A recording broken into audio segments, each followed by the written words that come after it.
Ah, ir podemos ir cambiando cambiando. de... Ujú. Sí, ya se ve la pantalla, ¿verdad? Ya, sí. Ok. Pues el problema es el 4.7-2, donde nos refería al 4.5-1, donde pues las restricciones eran la función de objetivo era x1 más 2x2 igual a z, con la función objetivo, y la restricción era x más 3y igual a 8, menor o igual a 8, y x más y menor o igual a 4. Este es el diagrama del problema de optimización con la región factible dada coloreada aquí, y el punto A es el punto óptimo que nos da en 2,2. Entonces, de aquí, permítame acercarme un poco. De aquí el inciso A decía que nos pide utilizar el análisis gráfico para determinar los precios sombra de los recursos respectivos, tal como en la figura 4.8. Pues aquí, si a R1 o a la restricción 1 la aumentamos a 9, el punto óptimo pues se moverá a 1.5 y 2.5 con un valor de Z igual a 6.5. Y si aquí es R sub 2, Ujú. aumentamos a 5, el valor óptimo será 3.5 y 1.5 con Z igual de manera similar a 6.5. Y la restricción, aquí está restricción 1 y restricción 2, ambos precios sombra son de 1.5. Y pues se ve aquí en el análisis bueno, en la parte de GeoGebra, si aumentamos a 9, el punto A se mueve a 1.5 y 2.5, y pues ya se evalúa en la función objetivo para obtener el 6.5. Y la restricción 2, si la aumentamos de 5 a 4, pues lo vamos a mover, como se decía, en 3.5 y 1.5. Es Ujú. así como se obtiene este precio sombra con el análisis gráfico. Luego, el segundo inciso decía recurrir al análisis gráfico para realizar un análisis de sensibilidad de ese modelo. Lo que se me quedó de lo que dijo el profe ayer, pues que la redacción, no sé si sea correcta, pero pues yo redacté que el problema es sensible en un medio a los cambios de una unidad para ambas capacidades.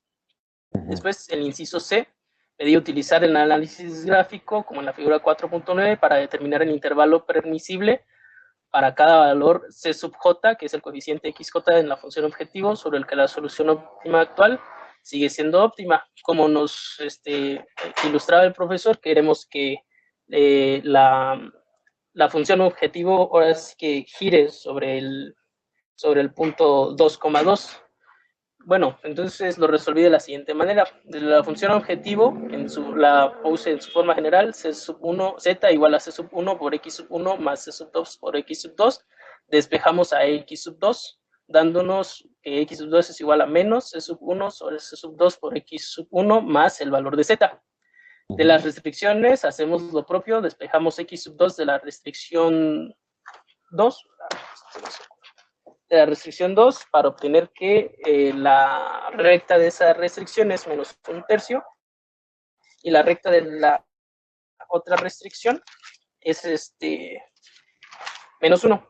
Ah, sí, de la segunda restricción, sí, está bien. Esta Ajá. es la primera restricción y esta es la recta de la segunda restricción.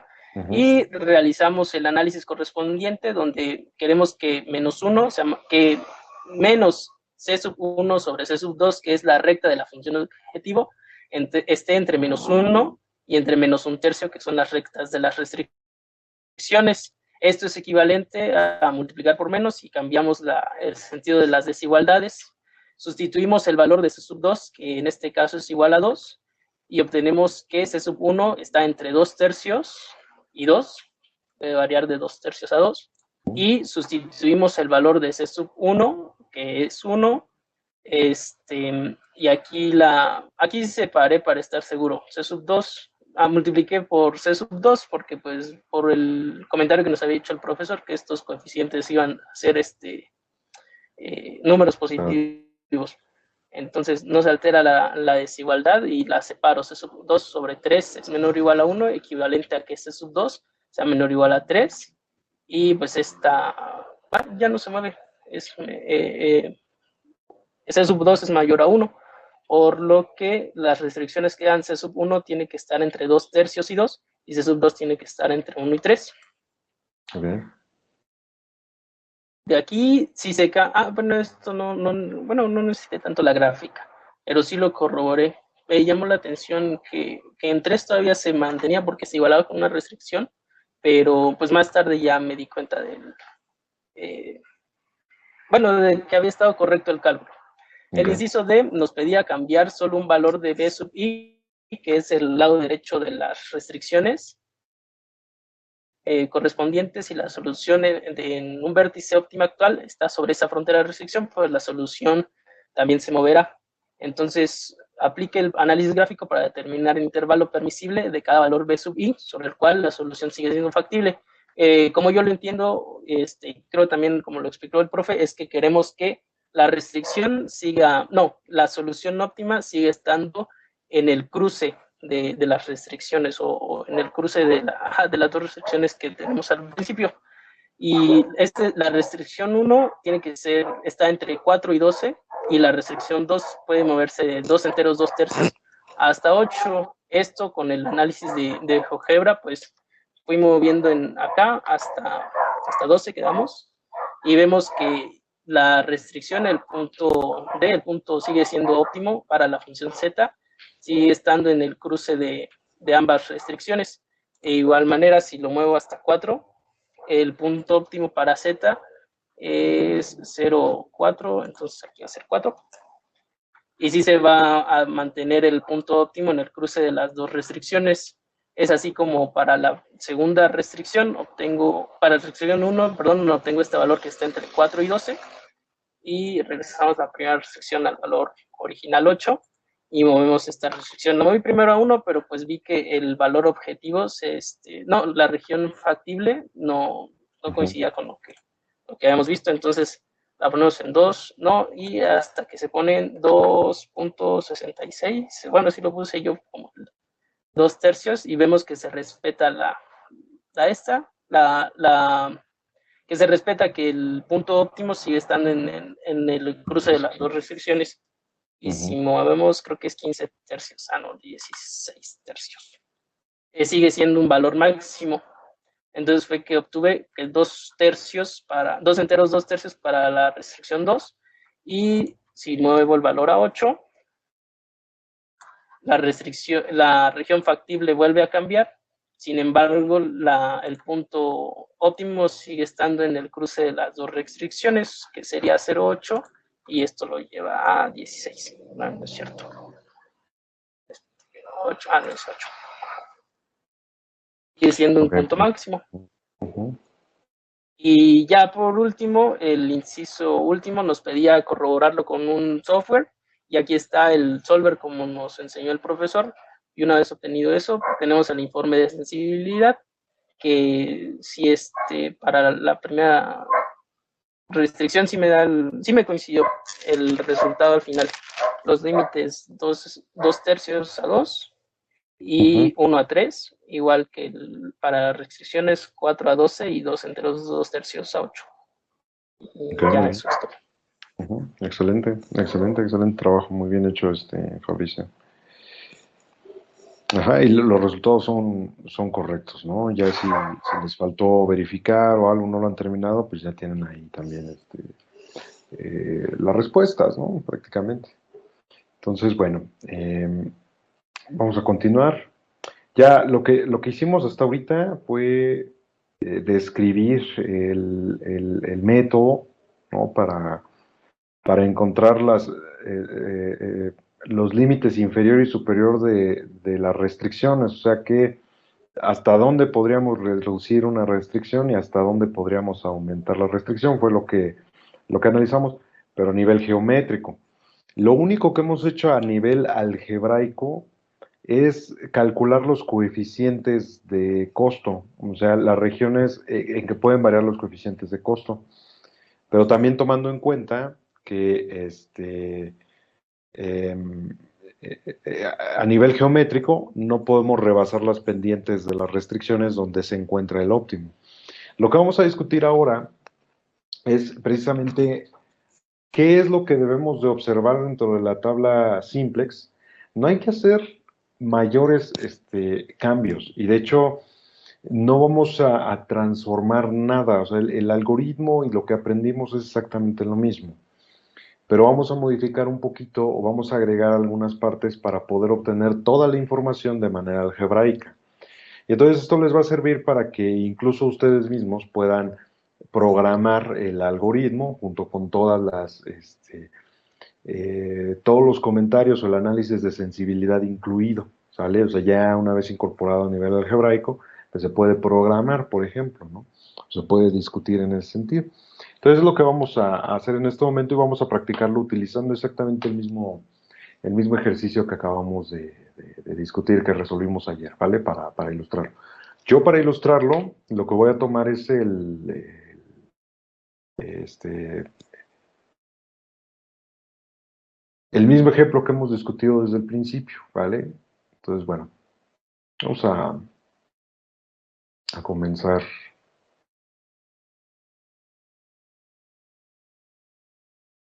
Muy bien. Entonces,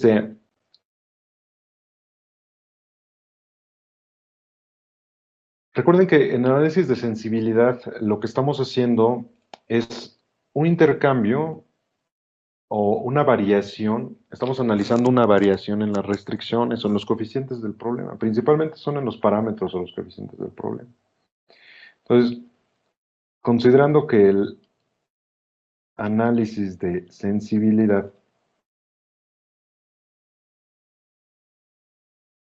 está desarrollado bajo cambios en las capacidades y los coeficientes de costo, entonces podemos incorporar dichos aumentos o dichos cambios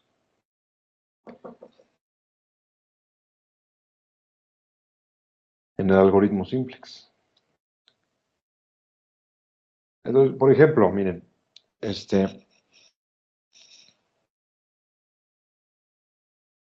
vamos a volver a considerar el ejemplo que trabajamos la vez pasada, que es maximizar 2x más 5y, sujeto a que menos x más y es menor o igual que 4, que x más 2y es menor o igual que 17 y que x es menor o igual que 6. Por supuesto, las dos variables son no negativas, las dos variables del problema. Ya preparamos el simplex, lo discutimos varias veces. Les escribí la tabla simplex inicial y la tabla simplex óptima para el problema. Ajá. Aquí voy a hacer algo semejante, pero lo que vamos a considerar es que puede haber cambios en cada una de las restricciones. ¿Vale? Entonces, fíjense cómo vamos a incorporar los cambios, nada más, para que vean la analogía y lo que tenemos, la información de dónde viene. Entonces, vamos a prepararlo así, es maximizar z menos 2x más 5y igual con 0.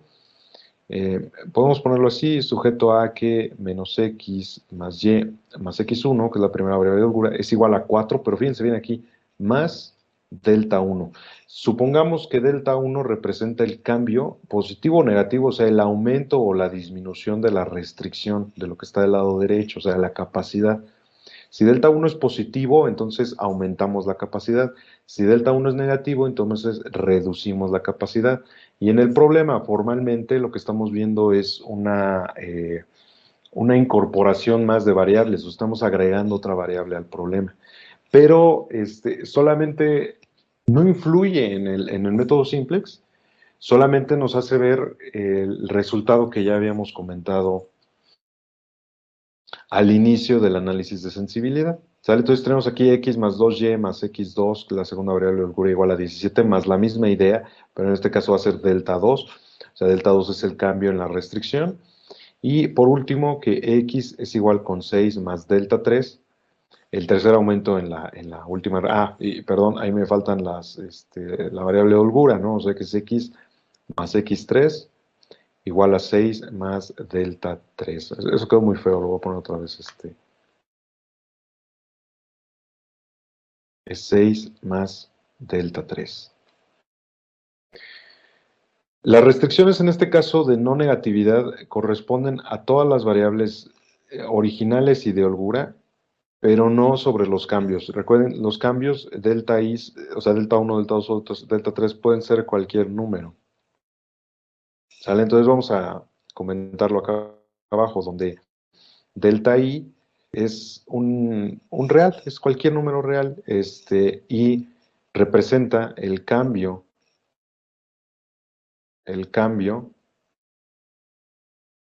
en RI, ¿no? O sea, el cambio en la restricción.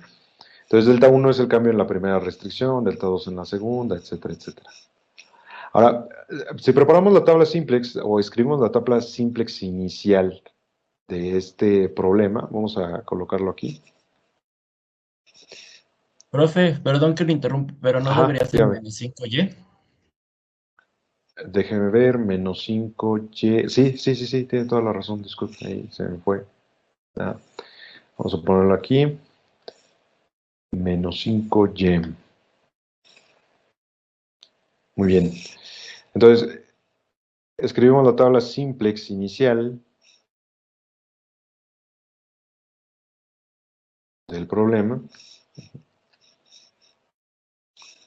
pero la voy a hacer más extensa para incluir los cambios.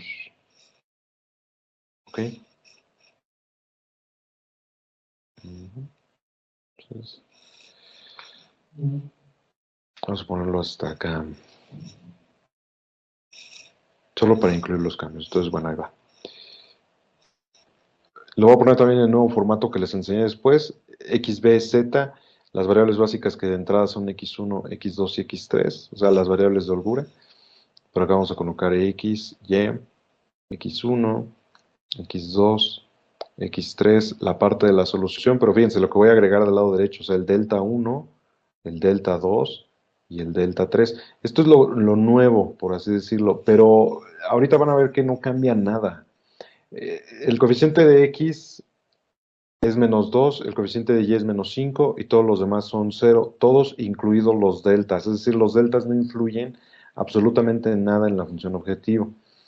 Influyen sobre las restricciones. Pero fíjense cómo van a influir. Voy a poner los coeficientes, ¿no? De X es menos 1, 1 y 1. De Y es 1, 2 y 0. Y de X1, pues 1, 0, 0. X2, 0, 1, 0. X3, 0, 0, 1. La parte de la solución originalmente es 4, 17 y 6.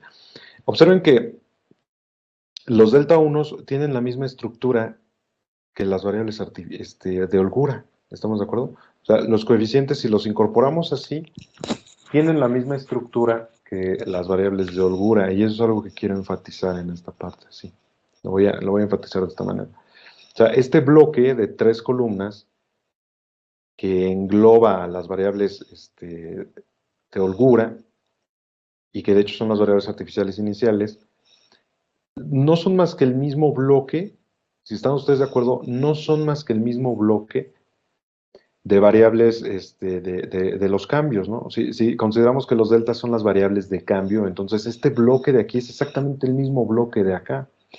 Si ustedes recuerdan, en la primera vez que discutimos el análisis de sensibilidad, que fue hace 2 clases aproximadamente, comentamos que los resultados de la tabla simplex óptima en los coeficientes de las variables de holgura representaba los precios sombra. ¿Estamos de acuerdo? Ahorita que veamos el procedimiento, o sea, ustedes van a aplicar el procedimiento simplex, el algoritmo simplex lo aplicamos, pero ahora pensando en esta nueva columna o en estas nuevas columnas. Y nos vamos a dar cuenta que al final lo que vamos a obtener es precisamente una estructura que nos va a permitir calcular cuáles son los límites de los deltas. Y esos límites de los deltas nos van a llevar a las regiones de cada una de las restricciones, o sea, los que calculamos con el análisis de sensibilidad. Ajá. O sea, hasta dónde podemos reducir una de las restricciones y hasta dónde podemos aumentar la restricción. Entonces, a partir de la tabla simplex inicial, vamos a poner acá la tabla simplex óptima. Pensando nuevamente en las variables delta que acabamos de agregar.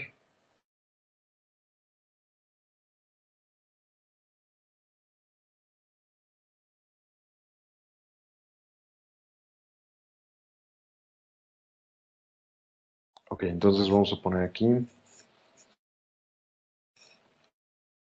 las variables básicas. Z, en esta posición queda Y, X y X3.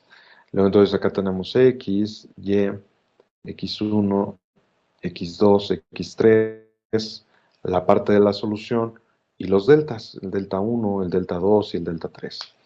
Entonces los coeficientes en la tabla óptima quedan 0, 0, 1 tercio, 7 tercios, 0, 41, que es el valor óptimo. Y luego, ojo, aquí, fíjense, voy a enfatizarlo con la parte que está arriba. Estos coeficientes, que son estos de aquí, serían exactamente los mismos coeficientes para los deltas. Las operaciones elementales entre renglones entre renglones van a afectar de la misma manera al primer renglón para las nuevas columnas que como las columnas de las variables de holgura, si están ustedes de acuerdo, ¿no? O sea, las operaciones que apliquemos aquí en esta estructura van a ser exactamente las mismas que apliquemos acá y por lo tanto los resultados van a ser exactamente los mismos. Entonces, para el delta 1 tendríamos 1 tercio, para el delta 2 tendríamos 7 tercios y para el delta 3, bueno, tendríamos 0. Luego entonces los coeficientes serían 0, 1, 0, los coeficientes restantes 1, 0, 0. En las columnas serían 1 tercio, menos 2 tercios y 2 tercios.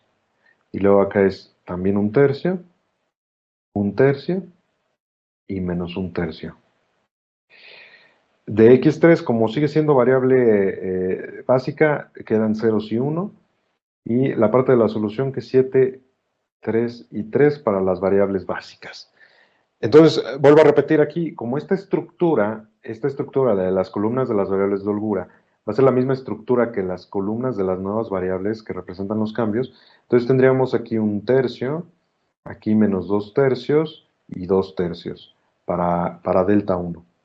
Para delta 2 sería 1 tercio y menos 1 tercio. Y para delta 3 sería 0, 0 y 1. Ahora, los coeficientes que aparecen en la parte superior, ya les había comentado, para las variables de holgura, representan cuáles son los precios sombra, pero aquí, si lo pensamos de esta manera, con los cambios, con los deltas, ya nos señalan directamente cuál es el precio que está asociado a cuál restricción. O sea, el precio sombra, que es 1 tercio, está asociado a la primera restricción. El segundo precio sombra, que es 7 tercios, está asociado a la segunda restricción. Y el tercer precio sombra, que es 0, está asociado a la tercera restricción. Y si una de ellas es 0, que como es la del tercer caso, significa que la tercera restricción es insensible o que la solución óptima es insensible ante cambios en la tercera restricción. Es lo que nos está diciendo. Entonces, cualquiera de los cambios en la primera o segunda restricción va a provocar un cambio en la función objetivo, o sea que Z es sensible ante cambios en la primera y segunda restricciones. ¿Vale? Ahora, ya que tenemos esta información, vamos a considerar que las variables, vamos a ponerlo así, considerando que x1 y x2 son variables no básicas, o sea, ya sabemos que en principio ambas van a ser igual con 0 porque son variables no básicas. Y entonces podríamos pensar que estas dos columnas se eliminan, ¿no? O sea, podríamos interpretarlo de esa manera. Las dos columnas asociadas tanto a x1 como a x2 las podemos eliminar o despreciar, por así decirlo, ¿sale? Y entonces lo que tendríamos en cada una de las ecuaciones, ya traduciendo de esta manera el problema, pues primero que y es igual a 7 más 1 tercio de delta 1 más 7 tercios, no, más 1 tercio, perdón, 1 tercio de delta 2. Si lo ven, o sea, de la primera restricción, perdón, que es la segunda ecuación o el segundo renglón de la tabla, ¿sale? El coeficiente de y es 1, la solución es 7, o sea, lo que está del lado derecho de la ecuación, el coeficiente de delta 1 es 1 tercio, el coeficiente de delta 2 es 1 tercio. Ajá. ¿Qué es lo que nos está diciendo esto? Que si hay cambios en la primera y segunda restricciones, dichos cambios van a cambiar o van a alterar la posición del punto extremo, o de la coordenada del punto extremo. Luego x es igual con 3, pero también está alterada por menos 2 tercios de delta 1 y 1 tercio de delta 2. Ajá. Y por último, un cambio bueno, más bien la tercera variable artificial, pues refleja los cambios que haya en todas las restricciones. En la primera restricción es 2 tercios, en la segunda restricción es menos 1 tercio, y en la tercera restricción es directo. Ajá, porque aquí aplica el delta 3, aquí está. Ajá, el delta 3. ¿Vale? Entonces esto nos muestra cómo influyen, vamos a ponerlo acá arriba, acá abajo, perdón, como argumento. ¿Sí? Las ecuaciones anteriores nos muestran cómo influyen los cambios en las restricciones a las coordenadas, ¿sí?, del punto óptimo.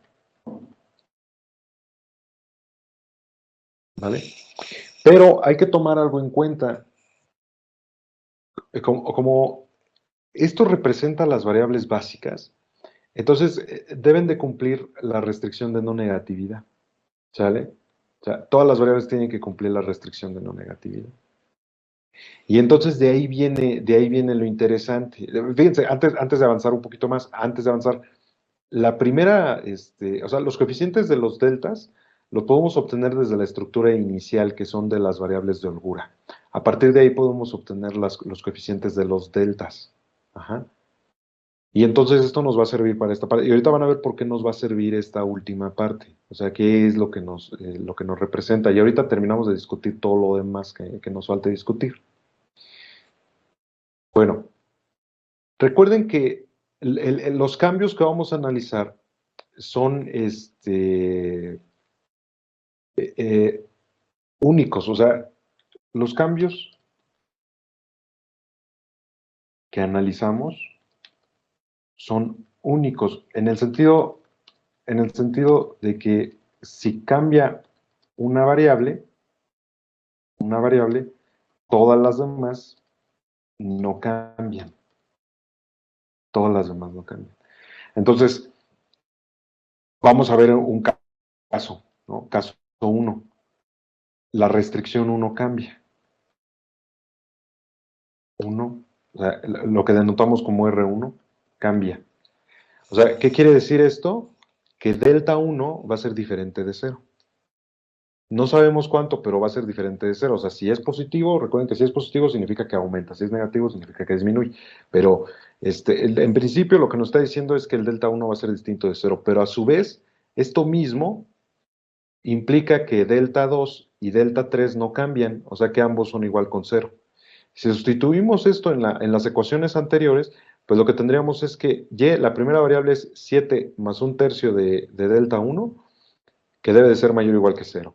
La segunda es x igual a 3 menos 2 tercios de delta 1, que debe de ser mayor o igual que 0. Y la última nos estaría diciendo que x3 debe de ser igual a 3 más 2 tercios de delta 1, mayor o igual que 0. Entonces, para hacer el despeje, vamos a considerar que los deltas son positivos. O sea, aunque no lo sean, vamos a considerarlo de esa forma, para trabajarlos directo. Entonces, de la primera restricción, de esta primera, si están ustedes de acuerdo, resultaría que delta 1 debe de ser menor o igual que menos 21. ¿Sí? Perdón, no. Mayor o igual que menos 21. Ajá. Ahí se me fue un signo. Ahorita lo comproban ustedes, ¿vale? Si todavía no lo ven, ahorita lo hacen ustedes. Si lo tienen que hacer paso a paso, lo hacen ustedes. Menos 21, mayor o igual que menos 20. O sea, primero pasamos, si quieren verlo así, pasamos el 7 del otro lado y pasamos multiplicando el 3. De ahí se ve directo. Pero si primero pasan del otro lado, o sea, queda menos 1 tercio delta 1. Menos 1 tercio delta 1 es menor o igual que 7. Y entonces tienen que voltear el sentido de la desigualdad para cambiar el signo del delta, ¿no? Luego, en la segunda restricción, nos diría que delta 1 tiene que ser menor o igual que 9 medios. Ajá, aquí se ve en esa parte, menor o igual que 9 medios de aquí. Y en la tercera restricción nos estaría diciendo que delta 1 debe de ser, de hecho, mayor o igual que menos 9 medios. Entonces, al reunir estas tres desigualdades, lo que podemos concluir es que delta 1, o sea, el cambio debe estar entre 9 medios, perdón, entre menos 9 medios y 9 medios. Ajá. O sea, esta sería la conclusión a partir de estas tres desigualdades. Se tienen que cumplir las tres al mismo tiempo. Ajá. Entonces, la única forma de que se cumplan las tres al mismo tiempo es que delta 1 esté entre menos 9 medios y 9 medios. ¿Qué quiere decir esto? O sea, lo que nos quiere decir esto último es que lo más que puede reducir, lo más que podemos reducir la primera restricción es en 4.5 y a lo más y a lo más que podemos aumentar es a 4.5 también. Fíjense bien el argumento, o sea, los dos salieron igual, pero ¿qué pasa si delta 1, o sea, si delta 1 es igual a menos 9 medio, o sea, delta 1 es igual a menos 4.5, que quiere decir que disminuye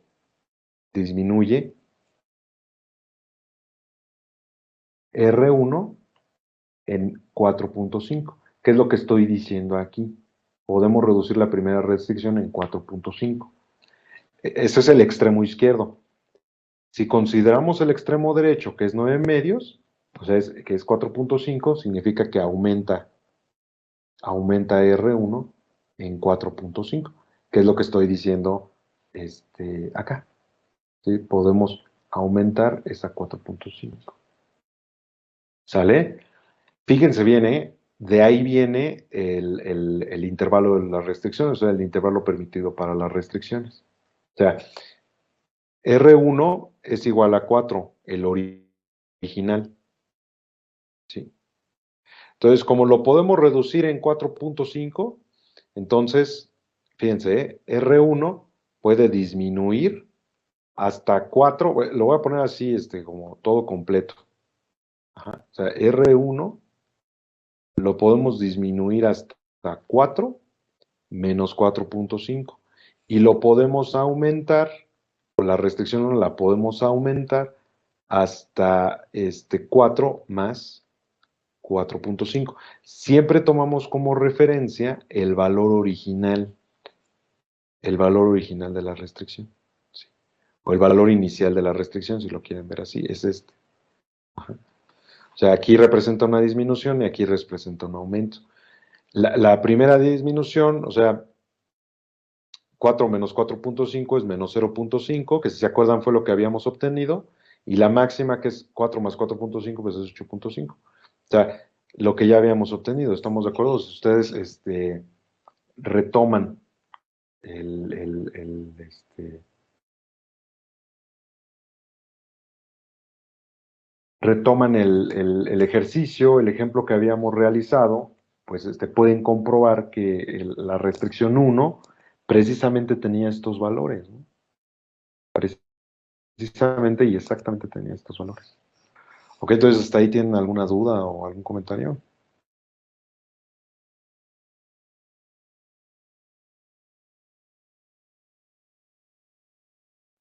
De mi parte no. Tampoco de mi parte, profe.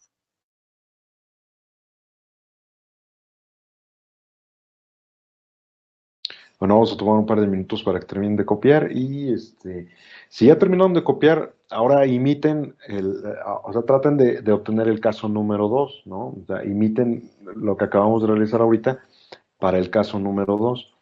En el caso número 2, la única restricción que cambia es la restricción número 2. Ajá. Entonces, si cambia la restricción número 2, entonces las otras dos restricciones no cambian, o sea que delta 1 y delta 3 van a ser igual con cero. Ajá, entonces váyanlo haciendo si ya terminaron de copiar y ahorita de todas formas voy a empezar a desarrollar.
Ok, muy bien. Entonces, vamos a retomar la parte donde están las ecuaciones, ¿no? O sea, estas ecuaciones de aquí, que las tomamos a partir de la parte del simplex, ¿no?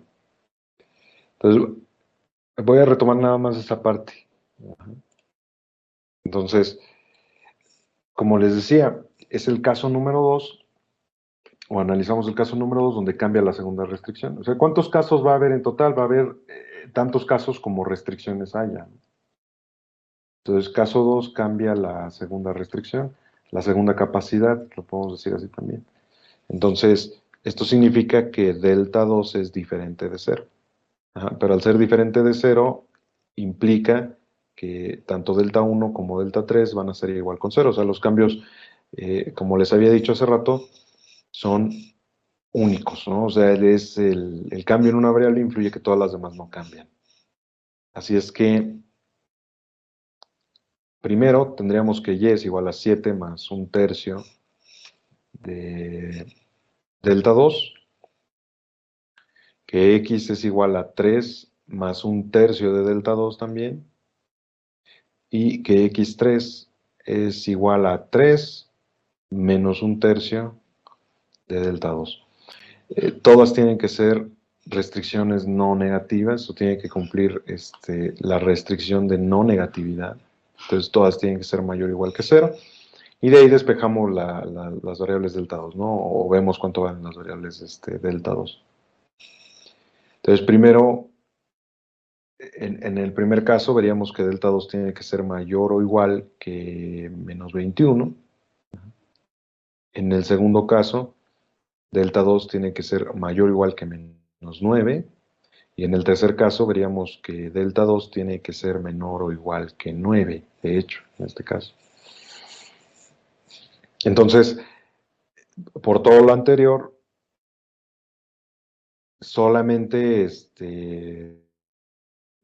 el intervalo factible va de menos 9 a 9. O sea, juntando estas tres al mismo tiempo, pues va de 9 a 9.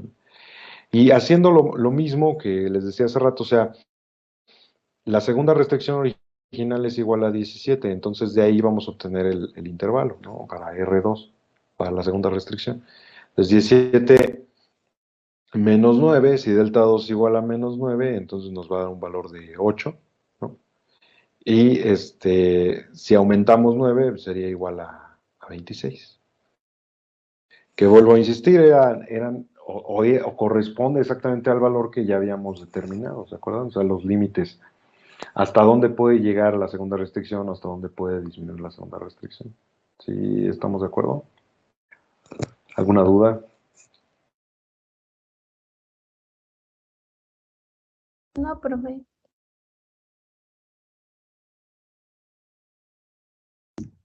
Aquí igual es la intersección de las restricciones, ¿verdad?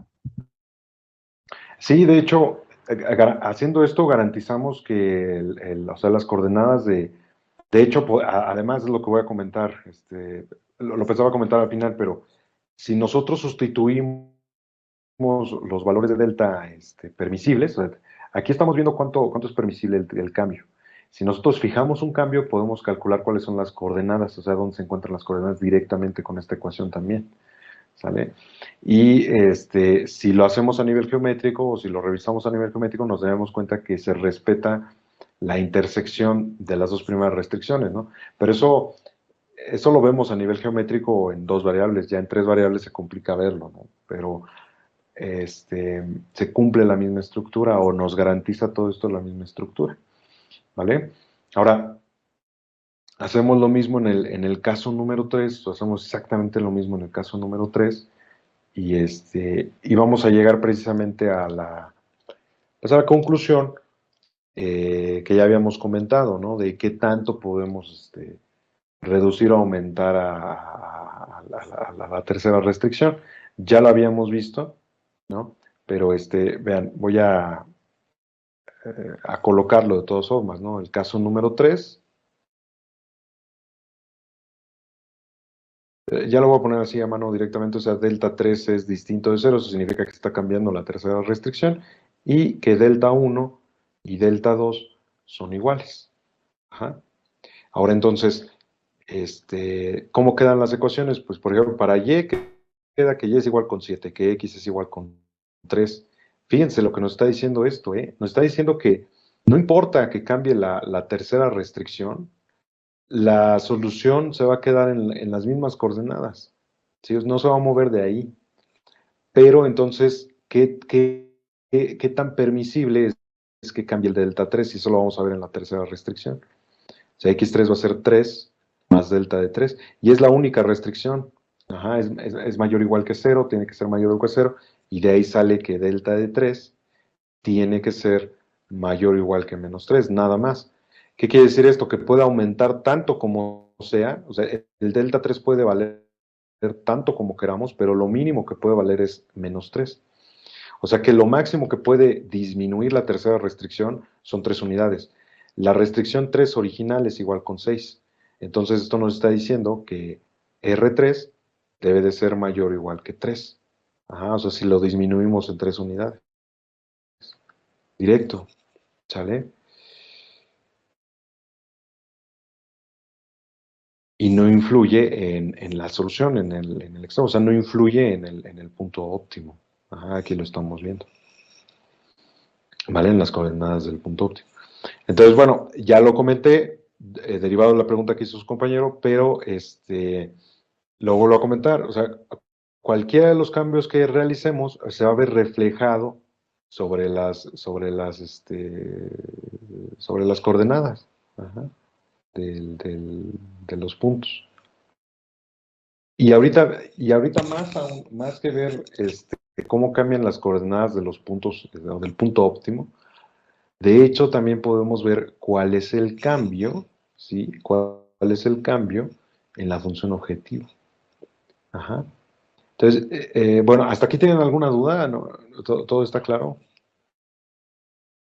Ok, porque voy a regresar tantito a la parte donde está el simplex, la tabla simplex, la óptima.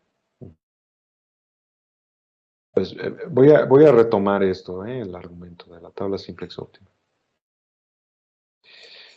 Entonces aquí nosotros acabamos de trabajar con las restricciones nada más, pero no hablamos nada de la función objetivo. Entonces en la función objetivo, en el primer renglón de la tabla simplex, tenemos la siguiente situación, o sea, z es igual a 41, sin cambios en las restricciones. Pero si consideramos los cambios de las restricciones, lo que nos está diciendo esta parte de acá, ¿no?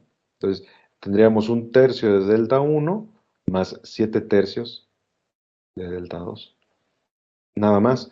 Y entonces aquí nuevamente se ve la sensibilidad con respecto a z. O sea, z cambia si delta 1 es distinto de 0. O sea, si hay un cambio en la primera restricción, z cambia. Si hay un cambio en la segunda restricción, entonces z cambia. ¿Vale? Y entonces a partir de aquí podemos hacer este análisis, ¿no? O sea, si delta 1 es igual con 1, ¿qué significa? Que la restricción 1 aumenta de 4 a 5. Eso ya lo analizamos geométricamente, pero ahorita lo podemos ver todo reflejado algebraicamente nada más. Si hay un cambio en una de las restricciones, entonces forzosamente las demás cambios o los demás cambios van a ser igual con 0. O sea, no va a cambiar ni la segunda ni la tercera restricción.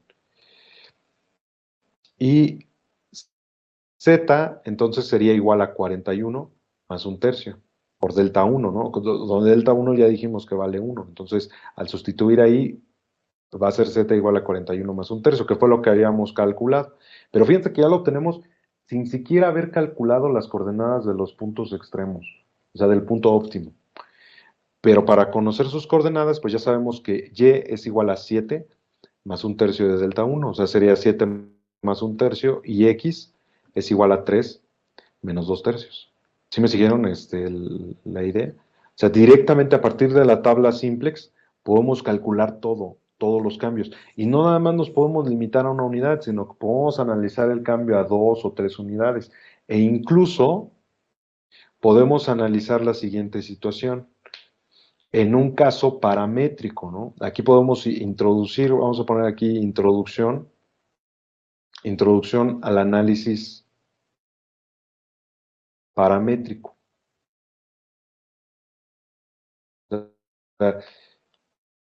Análisis paramétrico significa más de un cambio, ajá, más de un solo cambio. Permítame escribirlo de mejor forma. Paramétrico, entonces es más de un cambio. Entonces nos podemos hacer la siguiente pregunta. O sea, ¿es factible, vamos a poner así, es factible que, por ejemplo, que delta 1 aumente en 1, que delta 2 aumente 1, al mismo tiempo, y que delta 3 disminuya en 1, por ejemplo, ¿no? Es lo que estaríamos preguntando aquí. ¿Es esto factible? ¿Es factible que suceda esto? O sea, que aumentemos la primera restricción en una unidad, que aumentemos la segunda restricción en una unidad y que disminuya la restricción en una unidad. ¿Qué se les ocurre hacer para responder esa pregunta? ¿Qué dirían ustedes? ¿Quién quiere comentar?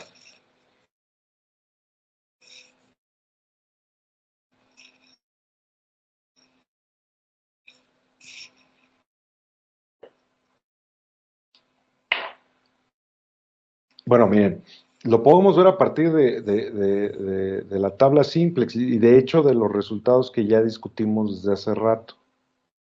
Ajá. Entonces, por ejemplo, aquí voy a tomar este recuadro que ya comentamos, ¿no? Lo voy a copiar, permítanme. A ver, no. Ah, ya vi. A ver.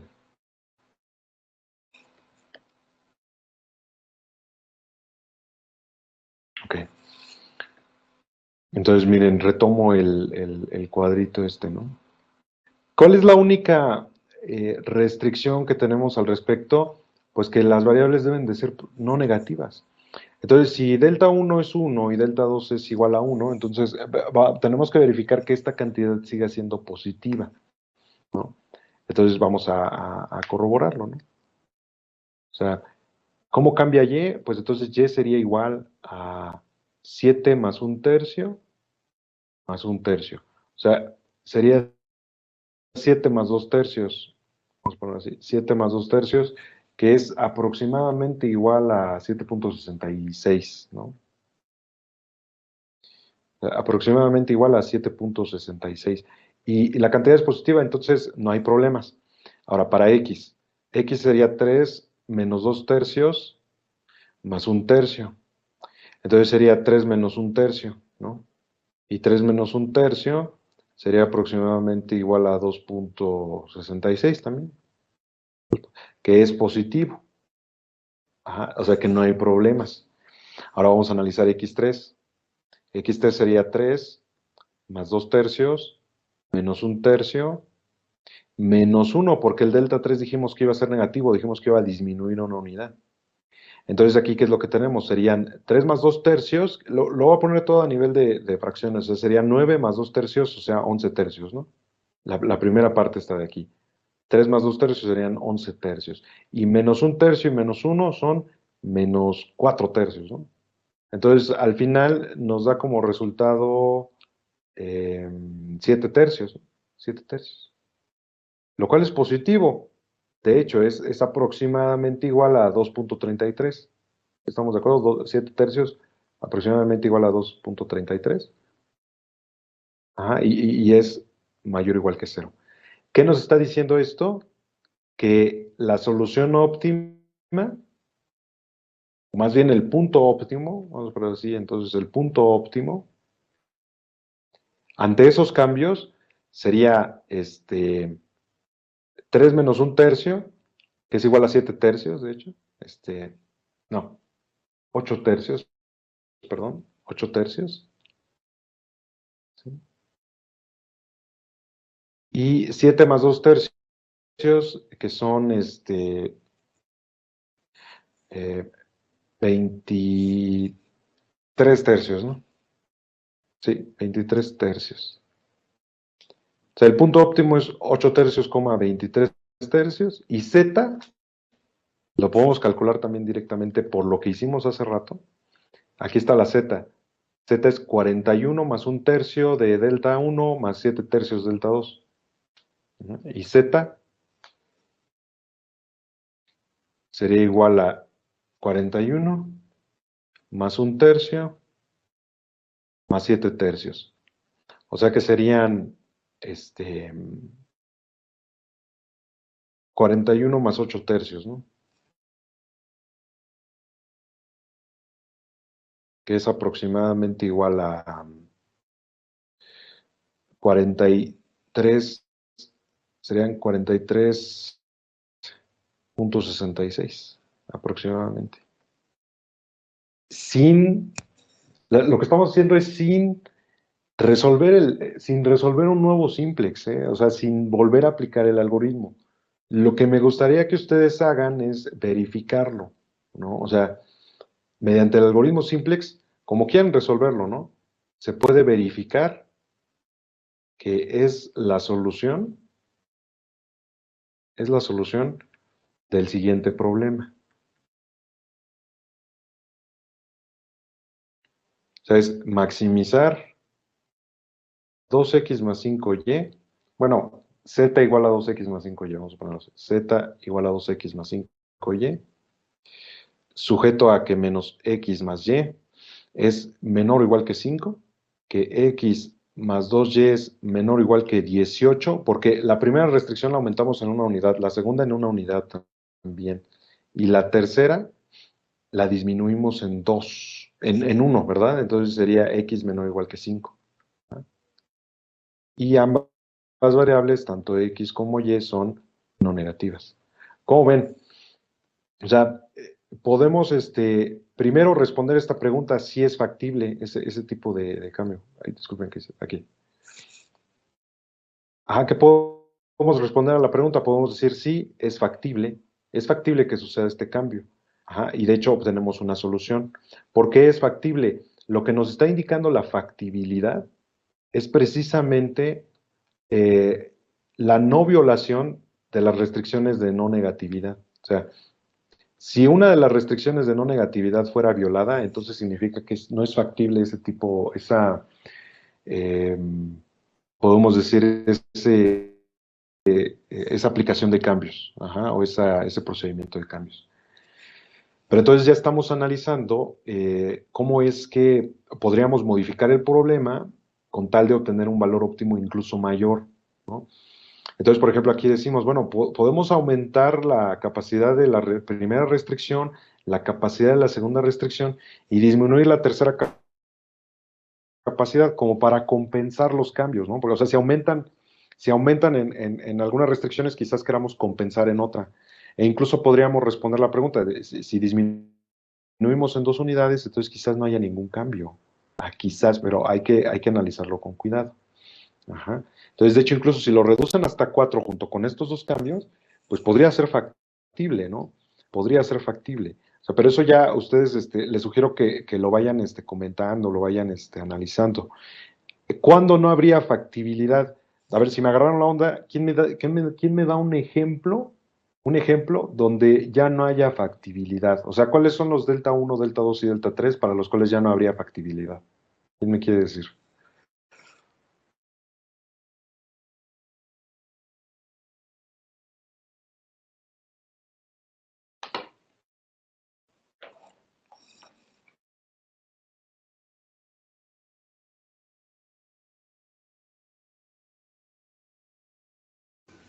Pues bueno, va conforme supongo que el análisis que hicimos hace rato, ¿no? Porque, por ejemplo, habíamos visto que delta 2 únicamente tiene que ser mayor o igual a -9, pero menor o igual a 9.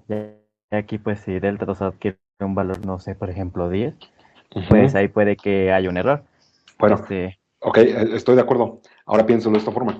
Aunque esté dentro de los parámetros, o sea, que aunque los cambios estén dentro de los parámetros, pero que aún así, que no sea factible, o sea, que la respuesta es que no sea factible, aunque esté dentro de los parámetros.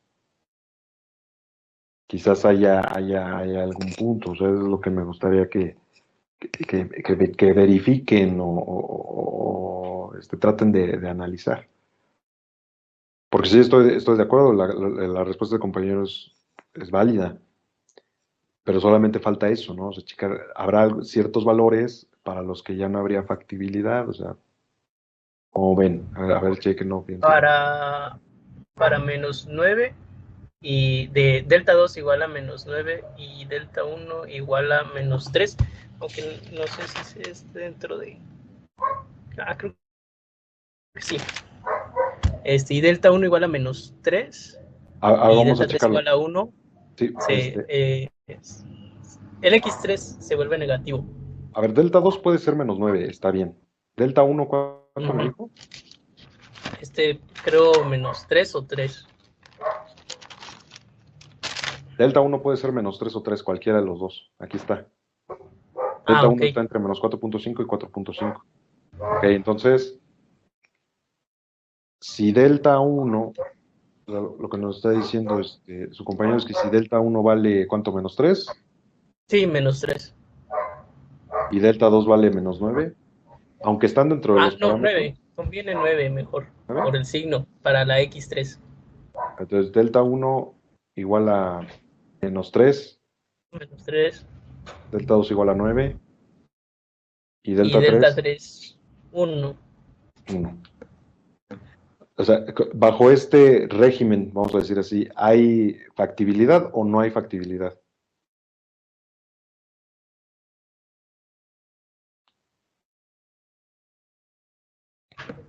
No, para X3 ya se vuelve negativo, porque Ajá. queda menos 2, menos 2 y queda 3, menos 2, menos 3, más 1. 3 menos 2 menos 3 más 1. Y el resultado es igual a menos 1, lo cual ya viola la restricción de negatividad y por lo tanto este no es factible. No factible. Perdón por la letra, ¿eh? Ahí dice no factible, precisamente por la razón que nos dijo Fabricio. Y ojo, o sea, está dentro de los parámetros, ¿sí? O sea, delta 1 está dentro del parámetro, delta 2 también, y delta 3 también. O sea, cumplen los parámetros. Sin embargo, o sea, por ejemplo, aquí vemos el delta 2 puede llegar hasta 9. Sin embargo, pues ya nos dimos cuenta, ¿no? Una de las componentes de las variables básicas es negativa, por lo tanto, este tipo de parámetros, o sea, no tendría solución. O sea, puede que resolvamos el problema, pero cambiaría la estructura del problema completamente. Entonces, lo que estamos viendo ahí si es factible o no alguno de los cambios. Ajá. Fíjense que lo voy a dejar aquí para que lo analicen también aparte. O sea, ¿cómo quedaría reescrito el problema original? Que estoy tomando en cuenta acá abajo, ¿sí? ¿Cómo quedaría reescrito el problema original considerando estas partes? Entonces, fíjense, de acuerdo al régimen que coloqué originalmente, permítame alejar un poquito la pizarra. De acuerdo al régimen que coloqué originalmente, este sería el nuevo problema.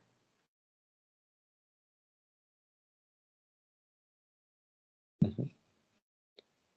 Y si ustedes colocan este otro nuevo régimen, con estos cambios para los deltas, voy a acercar un poquito la pizarra. Si ustedes consideran estos cambios en los deltas, pueden modificar el problema original y verificar que no va a haber una solución, ¿sí? O sea, simplemente no es factible el problema. ¿Vale? ¿Cómo ven? ¿Cómo ven hasta ahí todo este desarrollo? ¿Qué les parece?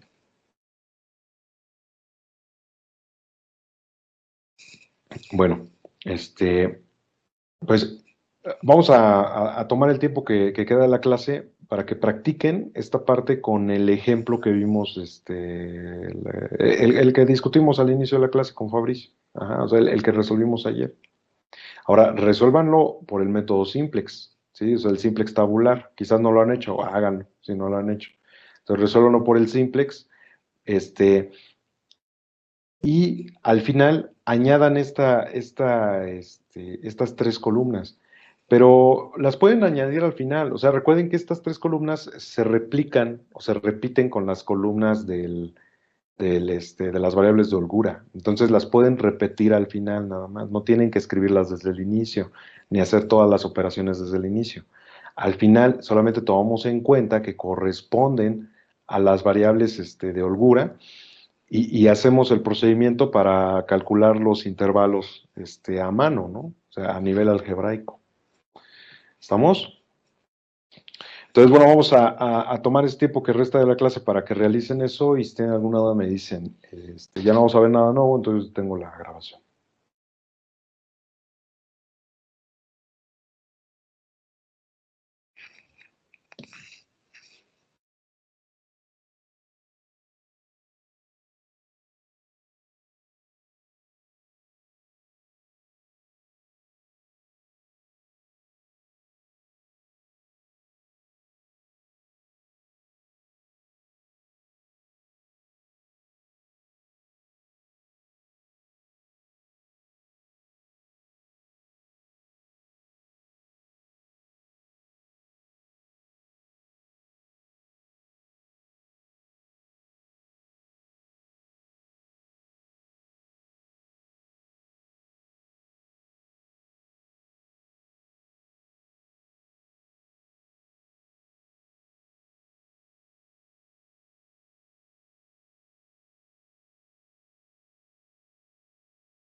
Eh, ¿Tienen dudas o algún comentario hasta el momento? ¿Todo bien?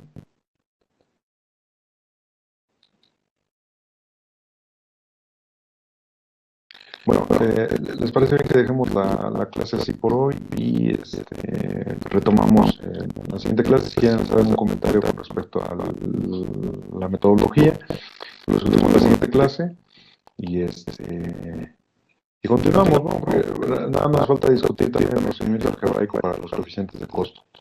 Entonces, bueno, yo me despido y que tengan excelente tarde.